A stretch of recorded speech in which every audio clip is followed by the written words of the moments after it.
गुरुदेव, समाधि में एकाग्रता की भूमिका कृपया समझाइए। समाधि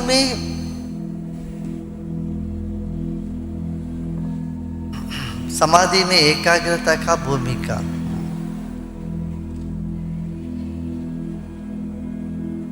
जब तुम एकाग्र नहीं हो, क्या होगा? मन चारों ओर घूम रहा होगा, विचलित होंगे।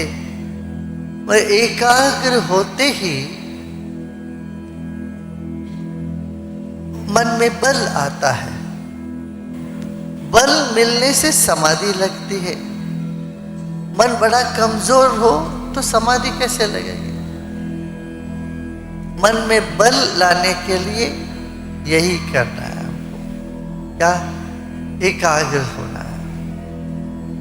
और एकाग्र होने का उपाय यही है, पहले तो समझो कहाँ कहाँ मन भटक रहा है और जानो ये सब दुखदाई है। महर्षि पतंजलि ने कह दिया कि सर्वमेवं दुखम विवेकिना। एक विवेकी मनुष्य के लिए सब दुख है। तो ये विवेक तेरे अंदर जागृत हो जाए, सभी दुख है तो मन एकाग्र हो जाता है। देखो, जब भी तुम दुखी व्यक्ति को देखोगे तो वो एक ही चीज को पकड़ के एकाग्र हो गया। या कोई व्यक्ति निष्ठा में रहता है, उनका मन भी एकाग्र रहता है।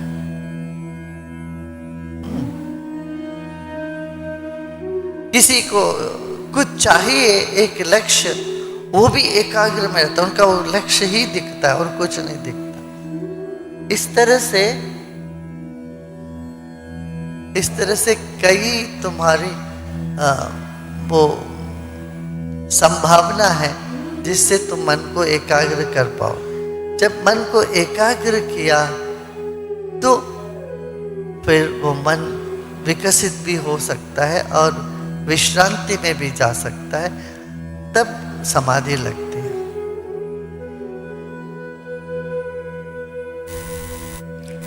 गुरुदेव, ध्यान में शून्य अवस्था की अनुभूति अचेतन स्तर से संबंधित है क्या?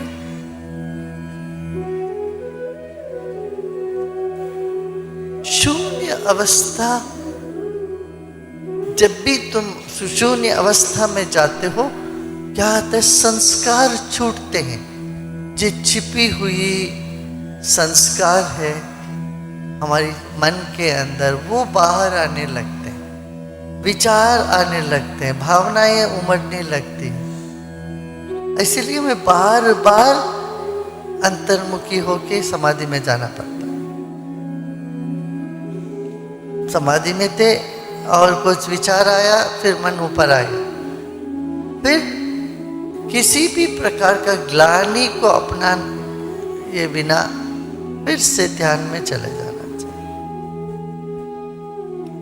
गुरुदेव, गुरु के 3 रूपों के बारे में कृपया बताइए। हाँ? गुरु के 3 रूपों के बारे में कृपया बताइए। वो कहा गया ना, यदि दुनिया में जितने पेड़ पत्ते हैं उन सबको पत्ता बनाए और सागर को शाही बनाए और उसमें लिखते जाए तो गुरु गुण लिखा न जाए।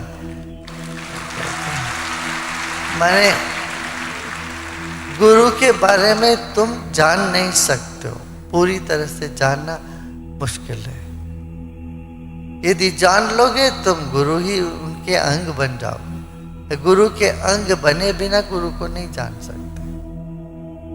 ठीक है?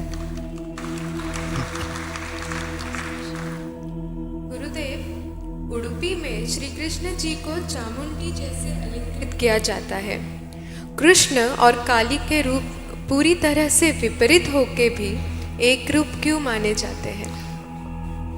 हाँ, कृष्ण देवी से अलग नहीं है, देवी का ही रूप है कृष्ण। इसलिए कृष्ण को शुक्रवार के दिन देवी के रूप में अलंकार करते हैं, अलंकृत करते हैं। तो देवी और विष्णु शिव इनमें कोई भेद नहीं। सब आत्मा का ही स्वरूप है, सब एक है। और कृष्ण तो परम शक्ति है और देवी परम शक्ति है, इसलिए कृष्ण को देवी के रूप में देखते हैं। बहुत सही है ये, शुक्रवार के दिन और देवी के रूप में रखते हैं। वैसे देवी स्तुति में भी आती है ना, देवी के बरगला स्तोत्र में, कृष्ण निरंतर देवी के भक्त रहे, निरंतर पूजा किए, कृष्ण से पूजा किए हुए देवी। तो दैवी शक्ति सब एक है, विविध रूप कल्पित है,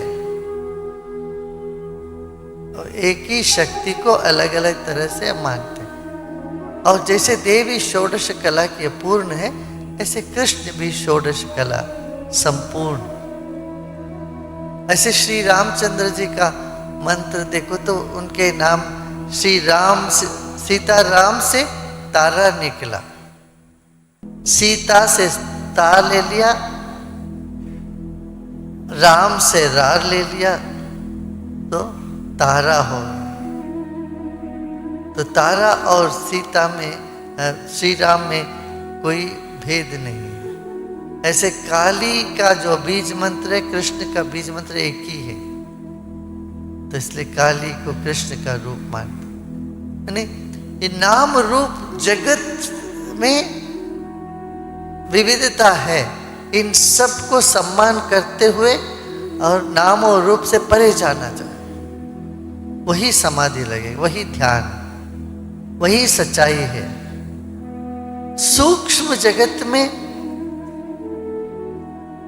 दैवी चेतना है, कारण जगत उससे भी सूक्ष्म में जाओगे तो फिर पूर्ण परमात्मा आनंद, सिर्फ आनंद ही आनंद, और कोई भेद नहीं, ना पूजा करने वाले, ना पूजक, ना भक्त, और भगवान में कोई भेद नहीं, सब एक ही है।